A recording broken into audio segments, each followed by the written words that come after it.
महाशिवरात्रि व्रत की प्रामाणिक और पौराणिक कथा। प्राचीन काल में चित्रभानु नामक एक शिकारी था। जानवरों की हत्या करके वह अपने परिवार को पालता था।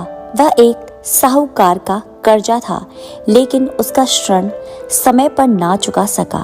क्रोधित साहूकार ने शिकारी को शिव मठ में बंदी बना लिया था। संयोगवश उस दिन शिवरात्रि थी। शिकारी ध्यान मगन होकर शिव संबंधित धार्मिक बातें सुनता रहा। चतुर्दशी को उसने शिवरात्रि व्रत कथा भी सुनी।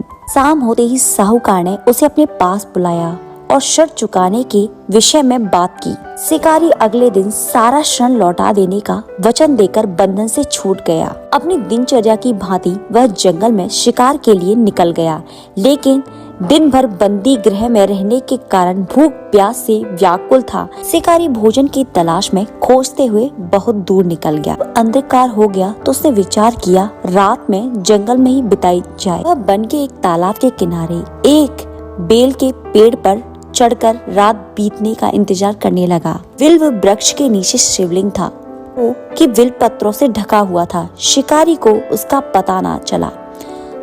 पाड़ा बनाते समय जो उसने टहनियां तोड़ी वह संयोग से शिवलिंग पर गिरी और इस प्रकार भूखे प्यासे शिकारी का व्रत भी लग गया और उस शिकारी के ओर से शिवलिंग पर बिलपत्र भी चढ़ गया। एक पहर रात्रि बीत जाने पर एक गर्भवती हिरणी तालाब के किनारे पानी पीने पहुंची। शिकारी ने धनुष पर तीर चढ़ाकर जो ही प्रत्यांत खींचा, हिरणी बोली, मैं गर्भवती हूँ, शीघ्र ही प्रवास करूंगी।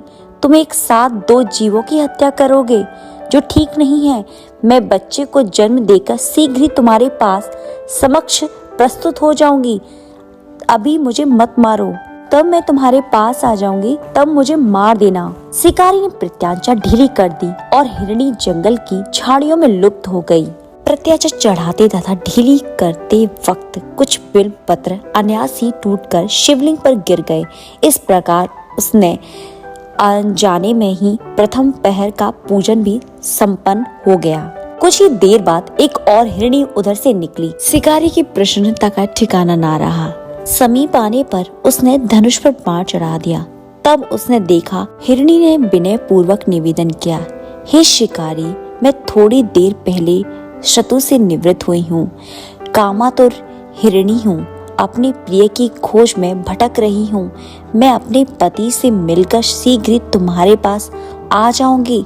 शिकारी ने उसे भी जाने दिया। 2 बार अपना शिकार खोकर वह चिंता में पड़ गया। रात्रि का आखिरी पहर बीत रहा था। इस बार भी धनुष से लगाकर कुछ बेलपत्र शिवलिंग पर गिर गए तथा दूसरे पहर की पूजा भी संपन्न हो गई।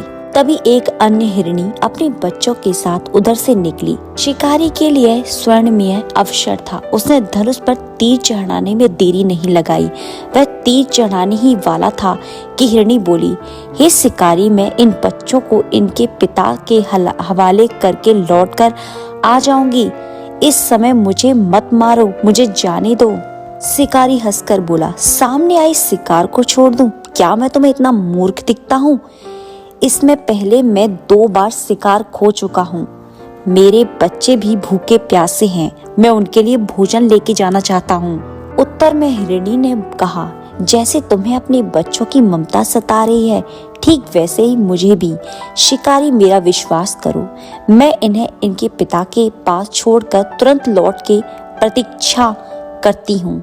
मैं तुम्हें प्रतिज्ञा देती हूँ कि मैं लौटकर तुरंत आ जाऊंगी।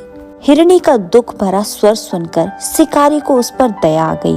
उसने उस मृगी को भी जाने दिया।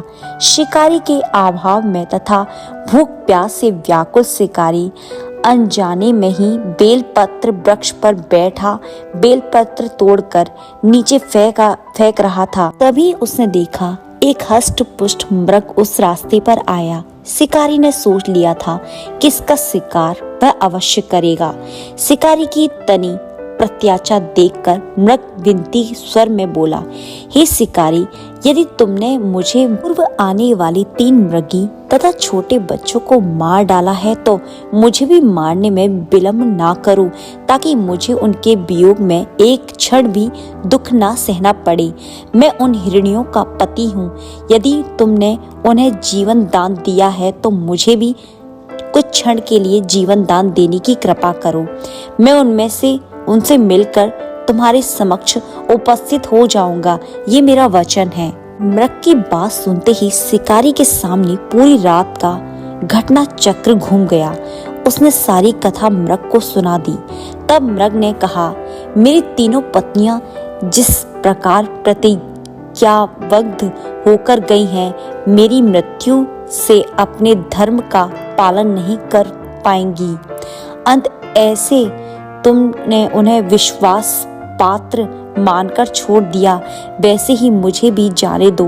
मैं उन सब के लिए साथ तुम्हारे सामने शीघ्र उपस्थित होऊंगा। शिकारी ने उसे भी जाने दिया। इस प्रकार प्राप्त हो आई उपवास रात्रि। जागरण तथा शिवलिंग पर बिलपत्र चढ़ाने से अनजाने में ही सही शिवलिंग शिवरात्रि की पूजा पूर्ण हो गई, पर अनजाने में ही की गई पूजन का परिणाम उसे तत्काल मिला। शिकारी का हिंसक हृदय निर्मल हो गया, उसमें भगवत शक्ति का वास हो गया। थोड़ी ही देर में मृग परिवार शिकारी के समक्ष उपस्थित हो गया ताकि वह उन सब का शिकार कर सके, किंतु जंगली पशुओं की ऐसी सत्यता, सर्व एवं सामूहिक प्रेम भाव देखकर शिकारी को बड़ी ग्लानि हुई।